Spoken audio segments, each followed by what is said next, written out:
According to Qudamah bin Ja'far, money was invented to meet the human urge to exchange products with one another and to specialize in one's job. He described several barter transaction challenges such as the non-proportionality of exchangeable objects, the indivisibility of goods, the lack of a standard measure of value, and the problem of double coincidence of ones, as defined by modern economics. Remarkably, money frequently has no intrinsic value. Money, on the other hand, is a value-added object that enables the exchange of commodities and services. Metal coins, for example, have actual value in terms of the materials utilized. Paper money, on the other hand, is increasingly common in today's world and often has no actual value. Currency has assumed many distinct shapes over the course of history. People used to barter for products and services before money was introduced.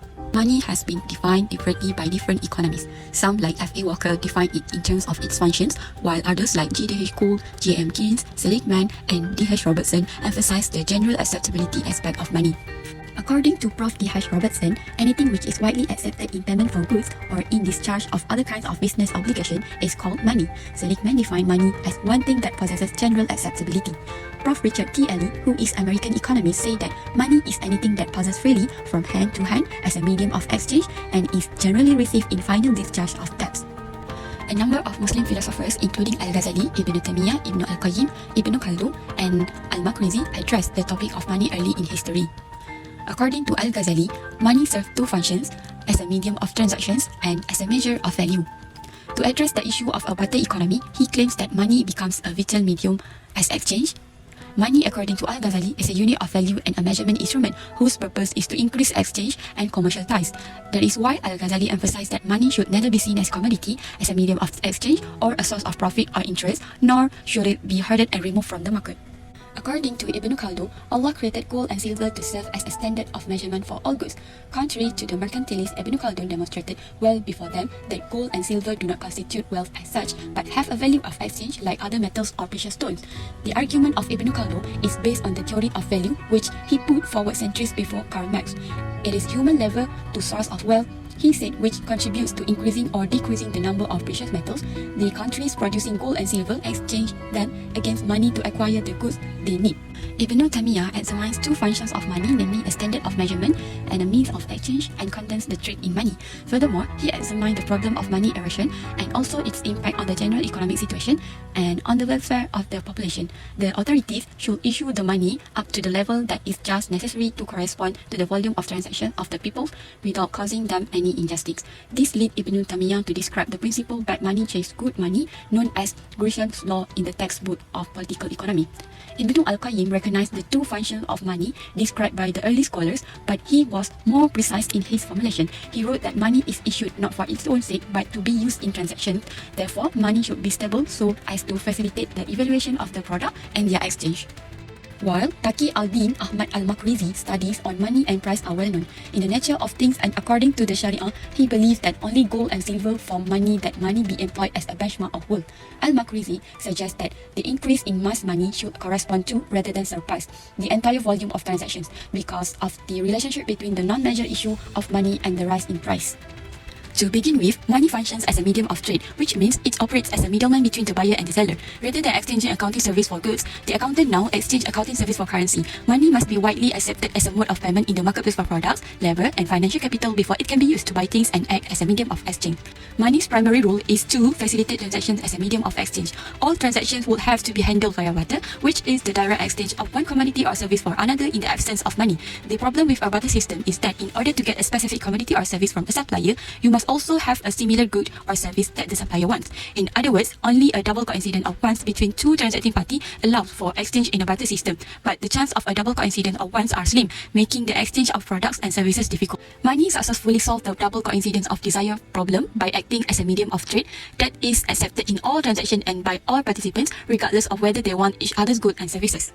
In order to be a medium of exchange, money must hold its value over time, which means that it must be a store of value. If money could not be stored for some period of time and still remain valuable in exchange, it would not solve the double coincidence of one's problem and therefore would not be adopted as a medium of exchange. Money may not even be the best store of value because it depreciates with inflation. However, money is more liquid than most other store of value because as a medium of exchange, it is readily accepted everywhere. Furthermore, money is an easily transported store of value that is available in a number of convenient denominations. Money, on the other hand, is more liquid than most other forms of storage of value since it is widely acknowledged as means of trade. Money is also practical store of value that can be readily transferred and comes in a variety of denominations. Money and monetary management play an important part in modern economics. Monetary policy is implemented in tandem with fiscal policy in order to produce high level of economic growth in a sustainable manner while maintaining price stability. In Islamic economics, we encounter all macroeconomic challenges such as growth and inflation just as we do in modern economics. As a result, the importance of money management in Islamic economics cannot be overstated. It's the end of an era. That's the era of low interest rates. Can higher lending costs beat back the soaring consumer prices without triggering an economic crisis?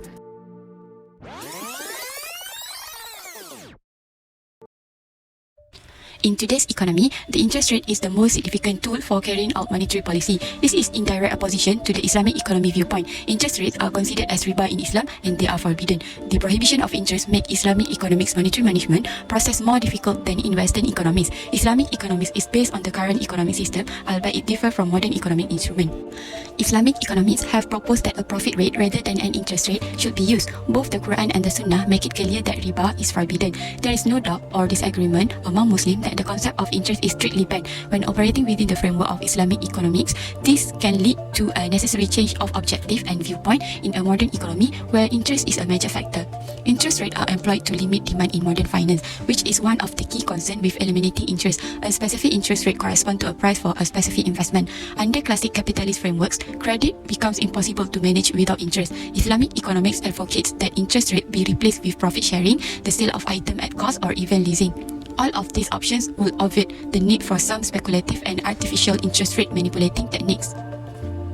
All of these options will obviate the need for some speculative and artificial interest rate manipulation techniques. Islamic economists, on the other hand, agree that this will be beneficial. One option is for a creditor to participate as a partner in a contract between an investor and an entrepreneur. And in Islamic economics, banks must be able to earn profits through investing in productive projects rather than relying primarily on interest rate to produce returns.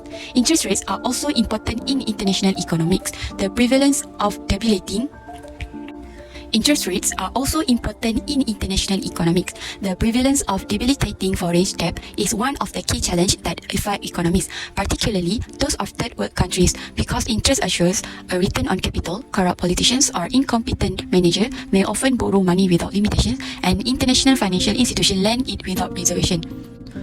Muslims find it unpleasant in this circumstance that the lenders take no responsibility for ensuring the projects for which the money is being spent are feasible and effectively handled. As a result, there is an exploitative and burdensome debt that does not serve society in any manner. Due to the need to service the heavy debt incurred, it also leads to stunted growth and development. Using international financial institutions like the International Monetary Fund, interest-free debt might be easily managed across countries.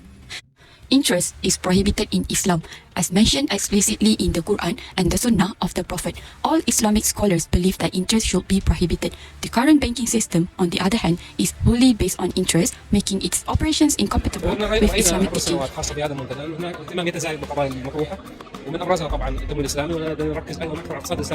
Charging interest to someone who is forced to borrow to meet their basic need is considered exploitative in Islam because it is an equal transaction. Interest on loans utilized for productive purpose is also forbidden. We can find a lot of instances in Quran where Allah gradually prohibits riba by expressing its benefits and drawback in Surah Ar-Rum verses 39 and finally declaring it haram in Surah Al-Baqarah verses 275. The directions for riba are clearly stated in these verses of the Quran.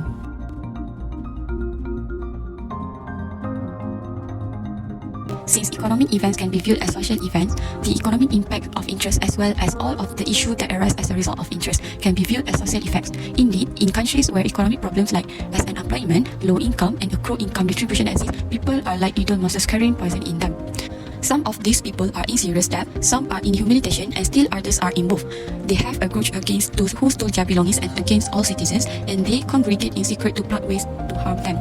The first impact that will be discussed in that the poor will get poorer. According to historical records, interest was viewed negatively in ancient societies since it was perceived as exploiting others. Money gained from interest on a loan is weak according to biblical and Quranic interpretation because it violates the prohibition on usury. It is obvious that there are millions of people around the world that require instant financial assistance. These people are so desperate to feed and clothe their family that they will borrow money under any circumstance. These people are compelled to pay lenders enormous interest rates, making it difficult for them to repay their debts over time. In disadvantaged communities, this produces a never-ending cycle of borrowing and lending, which only become worse over time, while borrowing money at high interest rate is sometimes considered a realistic choice for low-income people. It more often than not leads to a never-ending life of poverty. Through the preceding considerations, it has been demonstrated that Islam prohibits riba in a clear and unambiguous manner. Islam's strong prohibition of riba stems from the religion's deep concern for the spiritual, moral, social and economic well-being of both society and people. Because riba's activities promote selfishness, money worship, brutality and the death of the spirit of fellow feeling and cooperation, they are spiritually, morally and economically devastating. If these are the result of dealing in riba, we can conclude that the goal of this prohibition in Islam is to establish an economic system in which all forms of exploitation are removed and eliminated, particularly the injustice that exists in the form of the moneylender or creditor being assured of a positive return without doing any work or sharing in the risk of undertaking business, while the borrower or debtor, despite his management, is forced to work long hours. Furthermore, the next discussion is about the issue of the rich getting richer. The global income discrepancy is at its highest point in history. High-income people continue to stay rich, while the middle class has virtually vanished, resulting in an ever-increasing low-income society. Only the really wealthy, who can earn more than 70% of their income from investing alone, profit from interest. In essence, interest is an ill-gotten gain for the wealthy. Earning interest is not more than adding to the rich you have already accumulated.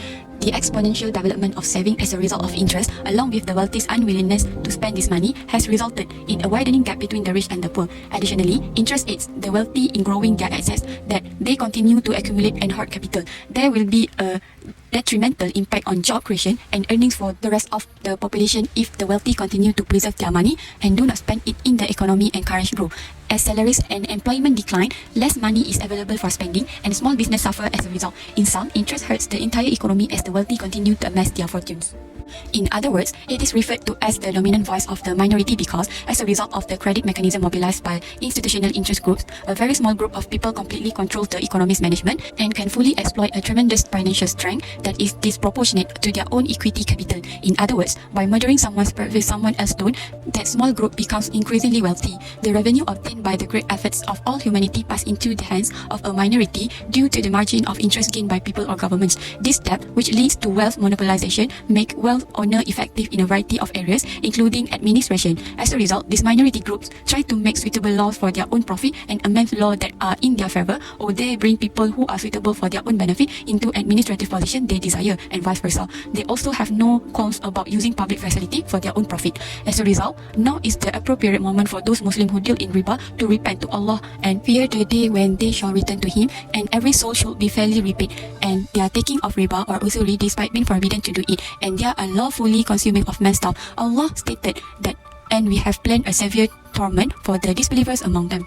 Surah An-Nisa verses 161. To conclude, money is one of the most crucial aspects of human history, influencing some of the most significant events in the life of numerous nations. People could trade products and services without having to barter for a fair price. With the development of cash, because of its lightweight and tiny size, paper cash enables international trade. Individuals can invest in potentially increasing currency and spend money in a more convenient manner with digital currency. Money has had a huge impact on how people trade around the world and how we live today since it was first introduced. Not only have wars been fought over money, but some of humanity's most significant achievement would not have been achieved without it. It is vital to understand the history of money and how it affects your life, but it's even more critical to understand how to manage your money. Finding clever methods to save, invest, and spend money has been a prerequisite to financial success throughout history. If you want to better manage your money, focus on getting out of debt and staying out of debt in the future. You may watch your expenditures and develop a debt repayment plan with apps, and you can invest in crypto or other digital currency for a little boost in income.